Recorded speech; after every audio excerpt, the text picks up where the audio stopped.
Haleluya! Ninakusalimu kwa jina la ajabu la Bwana Yesu Kristo. Mpendwa baba, mama, kaka, dada, wewe ambaye ni mtazamaji wangu mzuri, nakupenda katika jina la Bwana na nakukaribisha katika channel yetu ya Divine Bread ambayo madhumuni yake ni kwa ajili ya mahubiri na kwa ajili ya maombezi na kwa ajili ya ushauri mbalimbali, na hasa pale ambapo nakupatia namba yangu ya simu, utasikia wakati wote unapotaka kuwasiliana na mimi na Mungu atakubariki. Basi nikukumbushe tena, majina yangu naitwa Bishop Israel Angetile Mwaikonge, na ujumbe ambao Mungu amenipa leo unatoka kile kitabu cha Matendo ya Mitume mlango ule wa 3. Matendo ya Mitume mlango ule wa 3. Nataka nizungumze juu ya nguvu inayotiririka kutokana na imani iliyo katika Yesu Kristo. Nguvu inayotiririka kutoka kwa Yesu Kristo tunapokuwa na imani au tunapomwamini yeye. Matendo ya Mitume mlango ule wa 3. Hivyo kabla sijasoma, inua mkono wako pale ulipo, sema, lakini watu wamjua Mungu wao watakuwa hodari na kutenda mambo makuu. Lakini watu wamjua Mungu wao watakuwa hodari na kutenda mambo makuu. Mimi namjua Mungu wangu nitakuwa hodari na kutenda mambo makuu. Mimi namjua Mungu wangu nitakuwa hodari na kutenda mambo makuu. Yesu Kristo ni yeye yule jana na leo na hata milele. Yesu Kristo ni yeye yule jana na leo na hata milele. Amen. Tuombe. Mungu, nakushukuru kwa jina Yesu Kristo aliye hai. Asante Mungu wa pekee unatupenda. Asante kwa wakati mzuri tena wa neno katika hii channel ya Divine Bread. Baba, ninaomba sasa gusa mtazamaji wangu aliyeungana na mishiko leo. Ninamwombea baraka zako Bwana. Ubariki neno lako Mungu mtakatifu. Nitumie mtumishi wako Bwana kunena neno la uzima kwa watu wako. Kwa jina Yesu Kristo uliye hai, pale uliposema amen. Matendo ya Mitume mlango ule wa 3 kuanzia ule mstari wa kwanza. Nataka nizungumze juu ya nguvu inayotiririka kutoka kwa Yesu Kristo tunapomwamini. Nguvu inayotiririka kutoka kwa Yesu Kristo tunapomwamini. Ile Matendo ya Mitume 3 kuanzia mstari wa kwanza. Neno la Mungu nasema, basi Petro na Yohana walikuwa wakikwea pamoja kwenda hekaluni saa ya kusali, saa 9. Na mtu mmoja aliyekuwa kiwete toka tumboni mwa mamaye alichukuliwa na watu ambaye walimweka kila siku katika mlango wa hekalu itwa Mzuri, ili aombe sadaka kwa watu waingiao ndani ya hekalu. So 3. Mtu huyu akiwaona Petro na Yohana wakiingia hekaluni, aliomba apewe sadaka. Na Petro akimtazama macho pamoja na Yohana akasema, tutazame sisi. So 5. Akawaangalia akitaraji kupata kitu kwao, lakini Petro akasema, mimi sina fedha wala dhahabu, lakini nilicho nacho ndicho nikupacho. Kwa jina la Yesu Kristo wa Nazareti, simama uende. Akamshika mkono wa kuume, akamwinua, mara nyayo zake na vifundo vya miguu yake vikatiwa nguvu. Akaondoka upesi, akasimama, akaanza kwenda, akaingia ndani ya hekalu pamoja nao, akienda akirukaruka na kumsifu Mungu. So 9. Watu wote waliomwona akienda wakimsifu Mungu wakamtambua ya kuwa yeye ndiye aliyekuwa akiketi na kuomba sadaka penye mlango mzuri wa hekalu. Wakajaa ushangao, wakastaajabia mambo yale yaliyompata. Basi alipokuwa akiwashika Petro na Yohana, watu wote wakakusanyika mbio katika tao lile liloitwalo la Sulemani, wakishangaa sana. Haleluya! Mpendwa, nazungumza leo na wewe ujumbe huu, nguvu inayotiririka kutokana na kumwamini Yesu Kristo. Haleluya! Nataka nikwambie, Yesu Kristo anatenda miujiza. Yesu Kristo ni wa pekee. Yesu Kristo ni Mwokozi. Yesu Kristo jibu la maisha yetu. Yesu Kristo jibu la wanaoteseka. Yesu Kristo jibu la waliolemewa. Yesu Kristo ni wa pekee. Nataka nikwambie, hata yeye alipokuwa hapa duniani, ukisoma katika Injili ya Mathayo 11 mstari wa 28, Yesu anasema njoni, anatukaribisha, njoni kwangu nyote mnaolemewa na mizigo, nami nitawapumzisha. Nataka niwaambie, na Yesu Kristo tunapomwamini, iko nguvu inatiririka kwake, na hiyo nguvu yake inagusa maisha yetu kwa imani. Tunapomwamini Yesu Kristo, iko nguvu ambayo inatiririka kukutana na haja zetu. Haleluya! Wewe mpendwa, pale ulipo, wewe baba pale ulipo, wewe mama pale ulipo, unajua changamoto gani unapitia? Wewe kijana, unajua una shida gani unapitia? Mpendwa, pale ulipo, nataka nikumbushe, unajua unasumbuliwa na jambo gani? Ni changamoto gani unapitia? Nisikilize mpendwa, pale ulipo. Hapa tumesoma, Biblia inasema Petro na Yohana walikuwa wakikwea pamoja kwenda hekaluni kusali. Wanaenda kwenye ibada ili wakamwabudu Bwana, wanaenda kwenye ibada wakamwabudu Bwana. Bila kwamba pale kwenye mlango mzuri wa hekalu aliwekwa mtu mmoja ambaye alikuwa na shida, na huyu mtu alikuwa hawezi kutembea. Yuko pale, wamemweka ili yeye awe anaomba sadaka, wamweka pale ili aweze kuomba sadaka. Nameza kwamba ule mstari wa pili, na mtu mmoja aliyekuwa kiwete toka tumboni mwa mamaye alichukuliwa na watu ambaye walimweka kila siku katika mlango wa hekalu itwao Mzuri, ili aombe sadaka kwa watu waingiao ndani ya hekalu. Huyu hawezi, na ni kiwete toka tumboni mwa mama yake. Watu na shida, mkini nasikiliza, umezaliwa na shida unayo, yamkini wengine hata shida hakuna yejua, unajua wewe mwenyewe. Inawezekana hiyo changamoto, maumivu unayopitia, hakuna ndugu yako, huyu ndugu zako walimuona ni kiwete, maana amezaliwa tokea tumboni mama yake namna hiyo. Inawezekana mwingine ndivyo ulivyo, iko shida hata ujui, unajua mwenyewe, rafiki yako hajui, ndugu yako hajui. Nataka nikwambie leo, yuko Yesu Kristo ambaye yeye anajua shida yako, anajua maumivu yako, anajua mateso ulionayo, anajua kila unachopitia. Yesu anajua. Haleluya, anafahamu.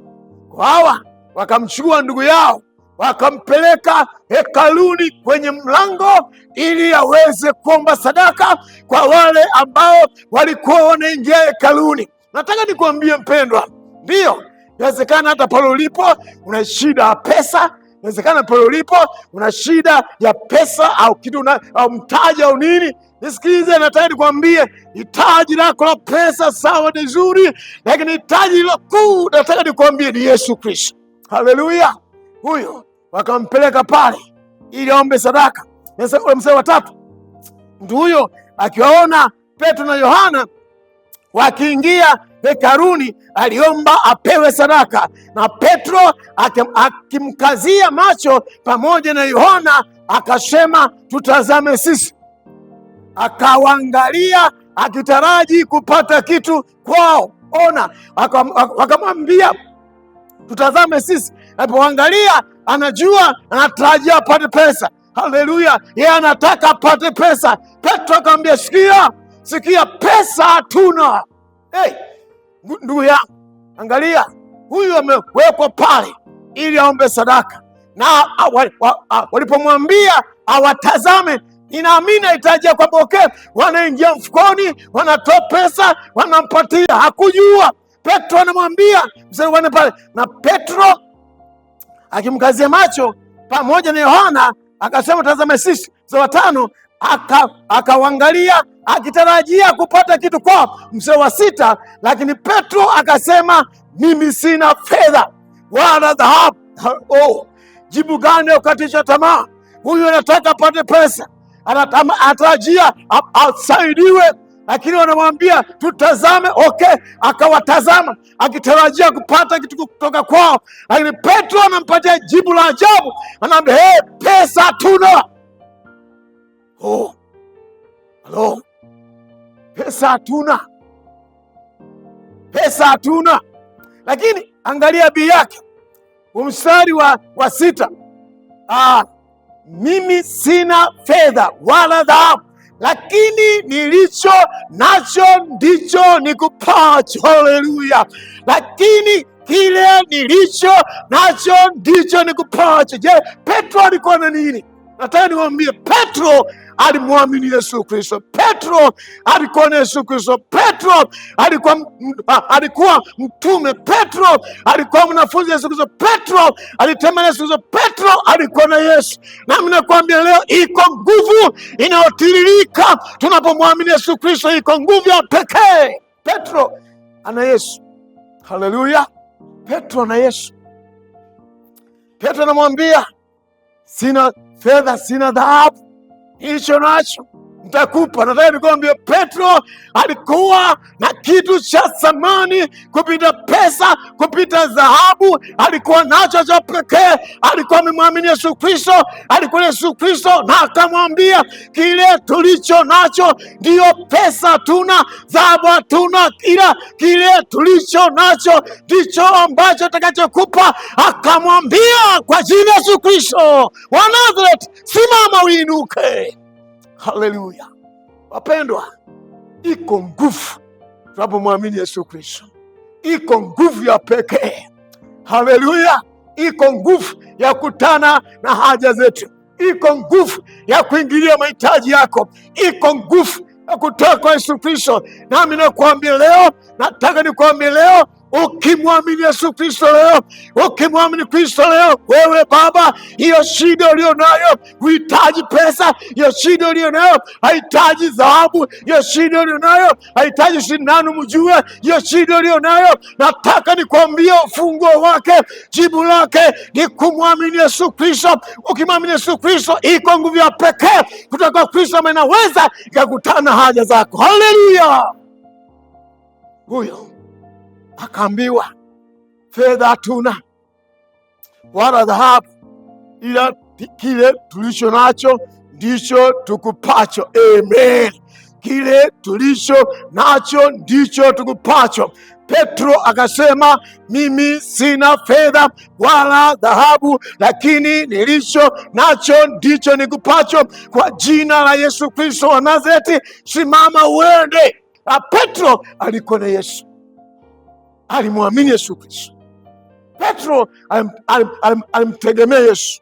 Petro alimwamini Yesu Kristo. Anamwona mtu ambaye yuko kiwete pale, hawezi. Yule kiwete, nataka nikwambie, hakuhitaji pesa, alihitaji Yesu. Alihitaji jibu ambalo litamsuluhisha kutoka kuwa kiwete, kutoka hali ya kuombaomba, kutoka hali ya uhitaji, kutoka hali ya kifungo. Alimhitaji Yesu Kristo.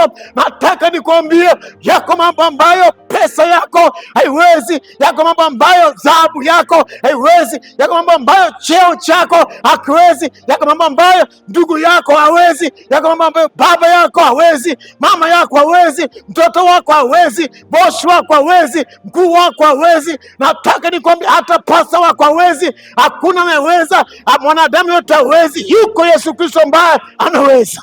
Haleluya! Mwamini Yesu Kristo. Iko nguvu napomwamini Yesu Kristo. Iko nguvu inatiririka kukutana na haja zetu. Iko nguvu ambayo inatiririka kutana na haja zako Baba, kutoka kwa Yesu Kristo. Iko nguvu ya kufungua, iko nguvu ya kuweka huru, iko nguvu ya kukata minyororo yako, iko nguvu kabisa ya kuweka huru kabisa kutoka minyororo na ulezi wa kila aina, na ambaye anaweza Yesu Kristo peke yake. Kwa siku leo, kupitia hii channel ya Divine Bread, Bwana anazungumza na wewe, Bwana ananena na wewe. Yamkini umekatiwa wa tamaa. Wale ndugu walikuwa mkatia tamaa, wamemweka pale, anashinda pale, wanamwaisha kila siku aombe sadaka pale, ili aombe pale, maana ndugu wamekata tamaa na wamechoka. Yawezekana mpendwa, pale ulipo na umechoka, hata ndugu zako wamechoka, rafiki zako wamechoka, wazazi wako wamechoka. Yesu Kristo yuko. Nataka nikwambie leo, wewe unapofungua moyo wako ukamwamini Kristo leo, iko neema toka kwake itaachiliwa juu ya maisha yako na utakuwa huru. Haleluya, utafunguliwa. Yesu ni mwaminifu sana. Amen. Yesu naye mhubiri yuko hai. Yesu naye mwamini anatenda miujiza. Yesu Kristo hajabadilika. Ndio maana pale mwanzoni nilikwambia, hiyo ni Waebrania 13:8 kwamba Yesu Kristo ni yeye yule jana na leo na hata milele. Nataka uelewe na uamini na ikae kwenye moyo wako na iandikwe kwenye mbao za moyo wako. Unapolala, unapoamuka, unaposafiri, unapitia changamoto mbalimbali, tambua na uelewe ya kwamba Yesu Kristo ni yeye yule jana na leo na hata milele, na hana upendeleo. Anakuwazia mema, anakupenda. Yule ambaye alimwinua yule kiwete ndiye ambaye hata leo anaweza akainua maisha yako na akaleta badiliko. Anaweza kutenda jambo la pekee katika maisha yako. Mwamini yeye. Haleluya, mwamini Yesu Kristo. Leo nikwambie, Mungu anacho kilicho chema kuliko hicho unaona wewe. Yesu Kristo anao jambo jema sana kwa ajili ya maisha yako kuliko yeye unayoyaona wewe. Amen. Yesu Kristo ni suluhisho la uhakika la jambo unalopitia. Unamhitaji yeye. Haleluya. Petro akamwambia, sisi hatuna fedha, hatuna dhahabu, ila kile tulicho nacho ndicho tukupacho. Nataka nikwambie wewe uliamini, ulimwamini Yesu Kristo, unaye Yesu yuko ndani mwako. Yesu ndiye jibu lako. Yesu ndiye suluhisho ya unayopitia. Inawezekana kwa wakati kama huu Mungu anaponena na wewe, iko nguvu ya Mungu inatembea juu ya moyo wako, juu ya viungo vyako, ya kufungwa kwako. Mungu anaachilia ukombozi na kuwekwa huru ukimwamini Yesu Kristo. Haleluya. Petro akamwambia, inuka uende. Inuka. Mstari wa 7. Amen. Mstari wa 7 pale, narudia pale wa 6, sehemu ya pili pale, kwa jina la Yesu Kristo wa Nazareti, simama uende. Kwa jina la Yesu Kristo wa Nazareti, simama uende. Nami nakuambia leo, wewe ambaye unasema Bishop, imani inaumbika ndani mwako, nami nakuambia leo, Bwana Yesu Kristo aguse maisha yako. Kile eneo la kufungwa kwako ufunguliwe, na kwa jina la Yesu Kristo wa Nazareti, pokea ushindi wako. Wewe unaumwa tumbo, pokea ushindi wako. Wewe mwenye matatizo mbalimbali, unajua wewe mwenyewe, pokea ushindi wako, pokea kuinuliwa kwako kwa jina Yesu Kristo wa Nazareti. Kristo Yesu akuinue. Haleluya, akuinue Yesu Kristo, akutokee, maana ni mwaminifu, anatuwazia mema. Mimi naamini yule mtu alikuwa amevunjika moyo, naamini yule mtu alikuwa amekata tamaa.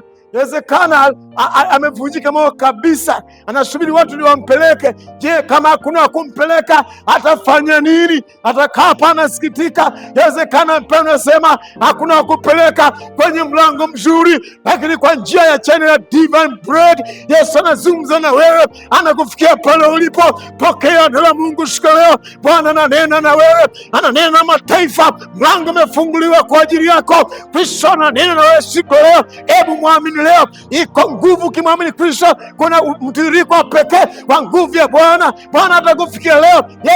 Yule kiwete akaambiwa kwa jina Yesu Kristo anaweza simama, na akapokea neema. Nami nakwambia leo akainuka.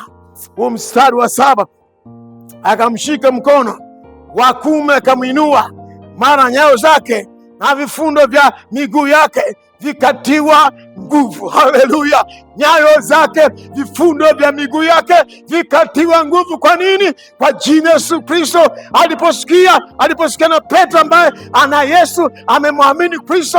Nami nakuambia leo mpendwa, kwa imani katika Yesu Kristo, viko vifungo vitaachia. Kuna minyororo itakuachia pale ulipo ukiamini, ukimkubali Kristo leo. Iko neema ya Bwana kukuinua, kukusaidia. Haijalishi umekaa miaka mingapi, haijalishi umezirwa na watu, haijalishi kila mmoja amekukataa, haijalishi kila mmoja ameona ufalme kwa mzigo kwa watu. Leo nataka nikwambie na kutangazia Injili ya Yesu Kristo ya kwamba yeye ukimwamini ataleta badiliko ndani ya maisha yako, atakufungua. Iko minyororo kwenye nafsi yako, kwenye roho yako, kwenye maisha yako, itakatika unapomwamini Yesu Kristo. Haleluya! Yeye anafungua, yeye anaweka huru tunapomwamini. Yule kiwete ambaye alikuwa anawekwa ombeombe pale, Kristo alibadilisha maisha yake. Nami nakuambia leo liko badiliko ambao utapokea unapomkubali Yesu Kristo. Liko badiliko la maisha yako, historia ya maisha yako. Anayeweza kuibadilisha ni Yesu. Unapomkubali na kumwamini, nataka nikwambie, unapomkubali na kumwamini, historia ya maisha yako itabadilika, na Kristo anaweza kubadilisha historia yako. Yule ambaye alibadilisha historia ya yule kiwete aliyewekwa kwenye mlango mzuri akiombaomba, atabadilisha historia yako. Wewe binti pale umekata tamaa, wewe mama, wewe kijana, wewe baba, sikiliza leo, Bwana ananena na wewe. Au ukimwamini, iko nguvu ya Kristo itabadilisha maisha yako. Petro akamwambia, simama uende. Haleluya! Inawezekana. Wewe ukimwamini Yesu, inawezekana. Mungu anaweza kutendea jambo lisilo la kawaida. Inawezekana, maana Mungu yeye ni mwaminifu, anawatendea watu wake. Inawezekana. Haleluya! Mstari ule wa 7 akamshika mkono wa kuume, akamwinua, mara nyayo zake na vifundo vya miguu yake vikatiwa nguvu. Mstari wa 8 akaondoka upesi, akasimama, akaanza kwenda, akaingia ndani ya hekalu pamoja nao, akienda akirukaruka na kumsifu Mungu. Haleluya! Juu mtu ambaye hajawahi tembea tokea azaliwe, toka tumboni mwa mama yake, hajawahi tembea, lakini amekutana Yesu Kristo mtenda miujiza. Baada ya kukutana Petro na Yohana waliokuwa na imani katika Yesu Kristo, nataka nikwambie, ukimwamini Yesu Kristo atabadilisha historia ya maisha yako. Akashangaa, ameanza kutembea ambaye hajawahi tembea. Mifupa ikanyoka, vifundo vikafunguka, akatembea, akarukaruka, akiingia hekaluni. Yawezekana alikuwa hajajua hata jinsi ya kutoa mguu mmoja kwenda mwingine, kwenda hatua nyingine. Alichofanya kwa muujiza ule, akaanza kurukaruka, akarukaruka, maana hajajifunza, hajawahi tembea, hajawahi tambaa. Angalia sasa, muujiza umemtokea. Baada ya kwenda polepole, akaanza kurukaruka. Ninakwambia leo iko nguvu katika imani katika Yesu Kristo. Tunapomwamini anatenda miujiza, hata kutokea Baba anakuwazia mema. Hebu fungua moyo wako leo.